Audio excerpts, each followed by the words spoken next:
So do you ever wonder what happened that started the insanity of this series? Did you think that everything that's going on was started by Xehanort? Ha!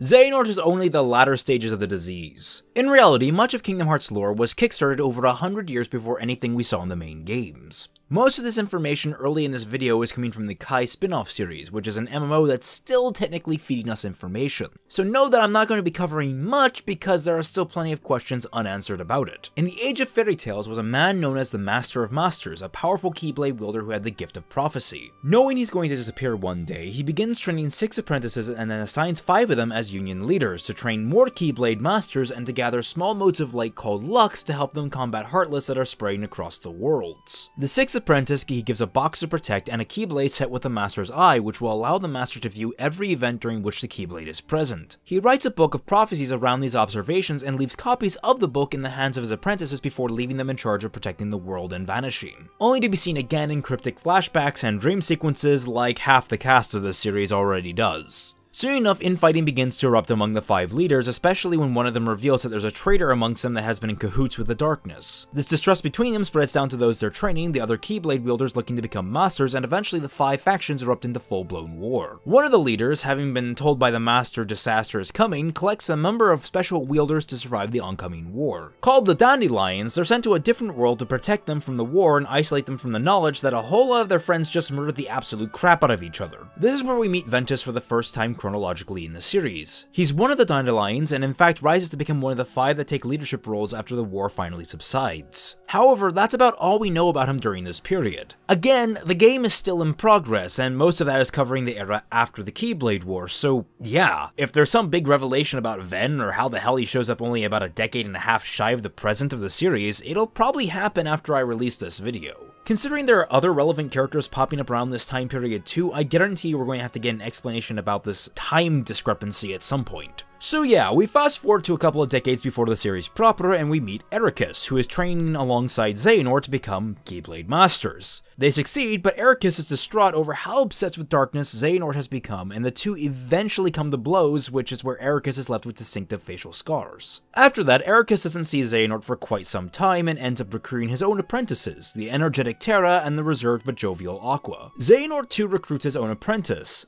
our boy Ventus. Again, no idea how the heck Ven got to this time period, but we don't need to dwell on that. He's here, we're dealing with it. As his master, Xehanort tries to force Ventus to give into the darkness to become a proper vessel for himself. Finding Ventus unsuitable for that aim, he instead splits Ventus's heart into 2 equal halves, one of pure light and one of pure darkness. This darker half ends up becoming its own entity known as Vanitas. This leaves Ventus himself fractured and he and his light begin to fade away. Xehanort was going to dispose of him, but that's when Sora's newly born heart gets involved and stabilizes Ventus. Intrigued by this, Xehanort drops Ventus off at Eraqus' home, the line of departure, where the two are welcomed like family despite having the falling out from earlier.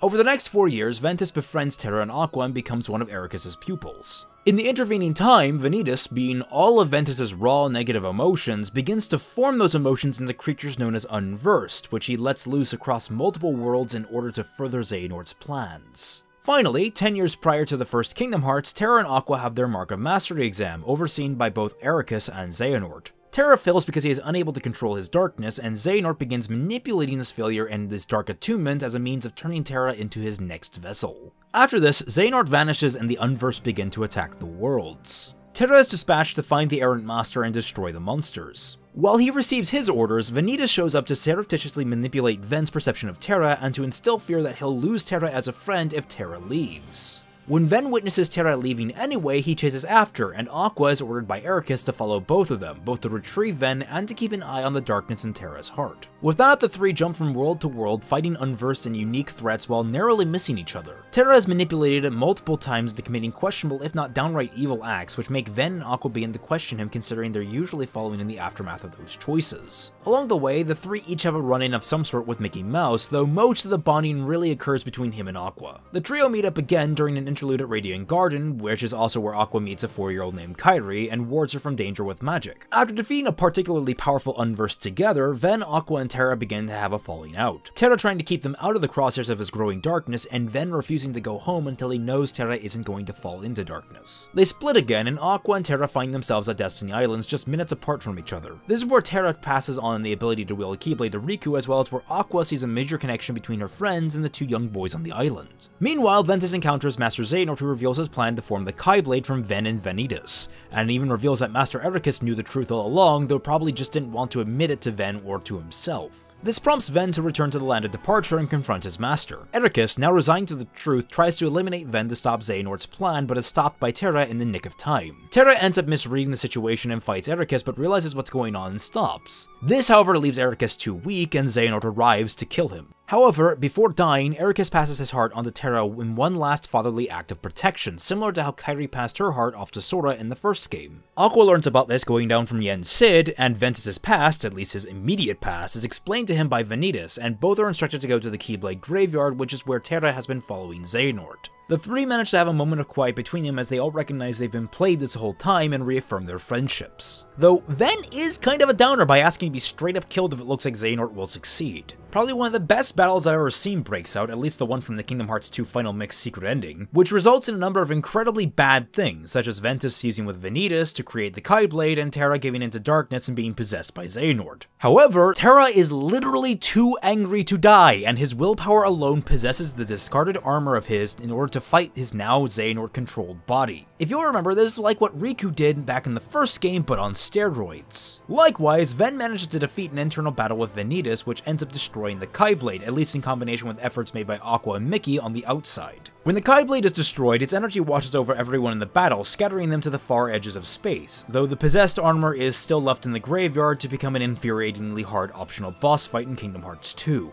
Ven and Aqua are rescued by Mickey and brought back to the Wizard Tower, where Yen's Cid explains that Ven is currently asleep and won't awaken until his heart returns. It kinda just wandered off after the battle. Aqua takes Ven's body back to the land of departure and finds Eraqus' Keyblade among the decaying world. She seals Ven inside a place called the Chamber of Waking and uses the world's keyhole to twist it into a protective castle that will confound anyone looking for the chamber. Castle Oblivion. She then travels to Radiant Garden, where she finds the Xehanort-possessed Terra, and after a prolonged fight, he is left comatose and missing his memories. He begins to sink into the darkness, quite literally, and Aqua sacrifices herself and her protective armor to allow him to escape unharmed. As a consequence, she is trapped in the realm of darkness with no way out. Xehanort is found by Ansem and recruited as an assistant. At some indeterminate point inside of that body, Xehanort and Terra stand off against one another, vying for control of their body, which we'll probably learn the results of in Kingdom Hearts 3. Ven's heart, meanwhile, finds its way to Sora, where he is presumably still kept. Again, I have the rough theory that Roxas and Ventus are actually one and the same, but I can always be proven wrong.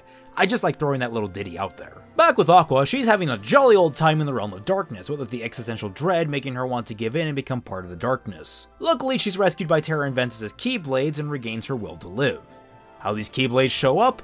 I don't know, I guess some force of will still exists in the great ether of life. She fights on, encountering Heartless for the first time in her life and discovering several of the worlds that are being consumed leading up to the events of Kingdom Hearts 1. Thanks to the nature of the realm, she can't tell how long she's been trapped, so she has no bearings on what's going on in the realm of light. During her travels, she finds a figment of Terra that manages to talk to her, explaining that he's become part of the darkness. Xehanort uses this brief interlude to squeeze Ventus' location from her, but Terra fends him off well enough that he has to use Dark Claws to drag her further in. Again, she finds herself wanting to give in to the darkness when she's rescued by King Mickey. He explains that it's been 10 years since she vanished into the darkness and that he's looking for the Dark Realm Keyblade. The two find the blade, and when they discover Riku is trying to close the door between realms at the end of the first game, she again sacrifices her own chances of escaping to distract the Heartless so that Mickey and Riku can shut the door forever. Trapped again, she wanders and eventually finds Ansem the Wise, who catches her up to speed on what's shackalacking in the world of light. And that's about where we leave off on all the major players from the prequel games. One of the big goals in Kingdom Hearts 3 is going to be saving them, so we'll see how well that goes.